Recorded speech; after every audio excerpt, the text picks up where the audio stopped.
touch your nose with your tongue? Or wiggle your ears? I bet you can't sneeze with your eyes open. These are weird body tricks that we've all tried at least once. But why can some people do them and others can't? This is your body on 10 weird body tricks. The chairlift experiment. In the chair challenge, you stand 3 feet away from a wall. Then you bend over with your head against the wall and stand up holding a chair. It seems simple, but most men can't do it because their chest is their center of gravity, the point where their body weight is concentrated. Women have larger hips than men, and their center of gravity is in their hips and pelvic area. That's why women rock this challenge. Raise one eyebrow. With enough practice, you could lift one eyebrow at a time like Jim Carrey, but you'd have to train your forehead muscles. Most people find it hard to isolate the movement of their eyebrows because the same muscle group, known as the occipitofrontalis muscle or the epicranius, controls both brows. You and your eyebrows! Isolate your ring finger. For this trick, tuck in your middle finger and put your hand flat on a table. Now, try lifting each finger one by one. That's it. You'll notice that lifting your ring finger is almost impossible.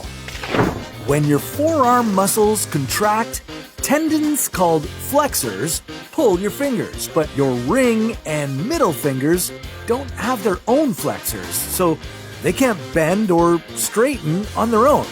Read between the lines. That's why you'll feel a pull in your middle finger when you try and lift your ring finger. Right back at you.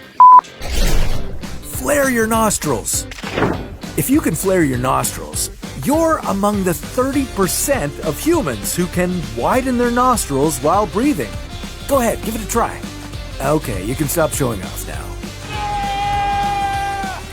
Nostril flaring could be a response to vigorous exercise, but it could also be a warning sign that you're having trouble breathing. Stings the nostrils. Tickle yourself. Being tickled by others can make us laugh uncontrollably, but have you ever tried tickling yourself? Go ahead, I bet you can't do it.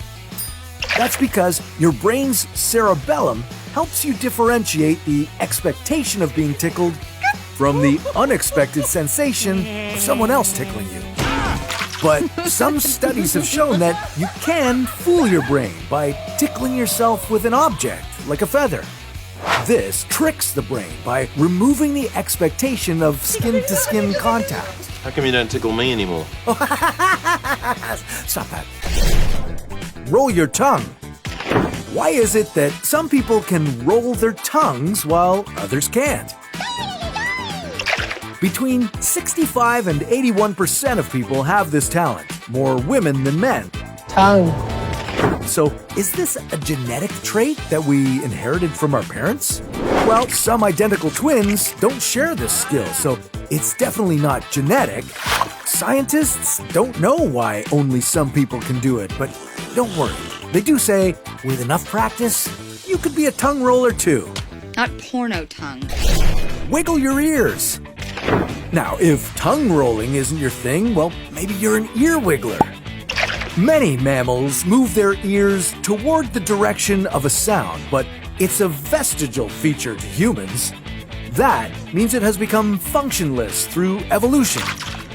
It's the auricular muscles that are responsible for this movement, but only 10 to 20% of the human population can wiggle their ears. And unlike tongue rolling, ear wiggling is a genetic trait, so you either can or can't do it. I like the shape of your ears. Sneeze with your eyes open.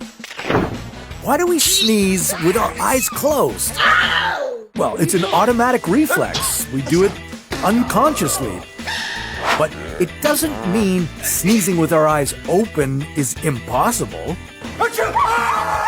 The air spaces in the nose and throat don't connect to any nerves behind the eyes, so give it a shot. In a Kleenex, preferably. And don't worry, your eyes won't pop out. Touch your tongue to your nose. Believe it or not, you don't need a super long tongue to touch your nose. No, you need hyper-flexible joints. This ability is known as the Gorlin sign, and around 10% of the general population can do it. People with Ehlers-Danlos syndrome, a type of hypermobility syndrome, can stretch their joints more than normal, and nearly 50% of them can touch their tongue to their nose. Pointer, less tongue. Number 1. Talk while breathing in. Most people can't talk while breathing in. Yeah, I can. That's tough. It's because your lungs need to blow air against your vocal cords to produce your voice. Hey, what's up, ladies? When you inhale, your vocal cords open so that air can move in and out of your trachea. But when you start talking, your vocal cords vibrate together, creating sound as the air moves out of your lungs through exhalation. Wow. If you somehow managed to do all of these body tricks, congratulations! You're 1 in a million. Outstanding. Some of these body traits are due to genetics, while others have roots in the evolutionary changes in humans. And if you can't do any of these tricks, body modification is always an option. Who needs tongue rolling when you can impress your friends with a split tongue? Yikes! For more exciting stories like this, keep watching Your Body On.